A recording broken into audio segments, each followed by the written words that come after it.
Berita selanjutnya, jembatan Waipidada Tulang Bawang rusak parah, hampir tak bisa dilewati.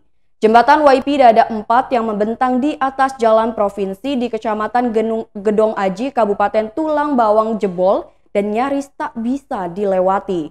Mirisnya, pemerintah Provinsi Lampung melalui Dinas Pekerjaan Umum, melalui penelusuran di LPSE dan pantauan di lapangan, Pemprov justru melakukan rehabilitasi pengecetan di sejumlah titik jembatan di Tulang Bawang yang kondisinya jauh sangat baik dan tidak ada kerusakan. Lebih parahnya, dari sejumlah titik jembatan yang dilakukan peningkatan diduga dikerjakan tidak sesuai dengan juklak dan juga juknis. Jembatan Waipiring di Simpang Unit 8 Jalan Rawapitu misalnya.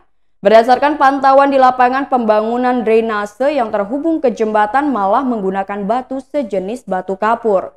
Bukan batu belah hitam seperti pada umumnya yang digunakan untuk proyek-proyek jalan maupun drainase.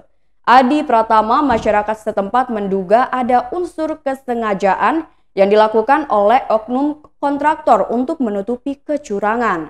Bukan tidak bersyukur dengan adanya pembangunan di daerahnya. Namun bila pengerjaan seperti demikian tentu pihaknya sangat kecewa dan menyesalkan. Dinas PU harus bertindak, jika perlu penegak hukum harus mengusut, kata Adi. Ia menambahkan pada rehabilitasi jembatan Waipiring dari awal warga telah mengendus kecurigaan. Sebab sejak pertama kali material batu diturunkan datangnya tengah malam. Setelah dicek esok paginya ternyata batu yang diturunkan bukan batu belah hitam, tapi batu coklat mirip batu kapur. Kecurigaan bertambah saat diketahui proyek telah mulai dilaksanakan, namun masyarakat tidak menjumpai adanya pelang nama proyek sebagai sumber informasi. Jadi warga tidak tahu pelaksanaannya dari CV atau PT mana dan berapa anggaran negara yang digelontorkan untuk pembangunan tersebut.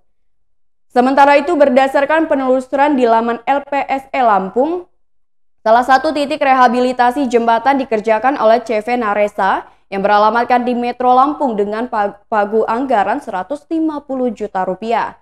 Hingga berita ini diturunkan, pihak rekanan tersebut belum dapat dikonfirmasi.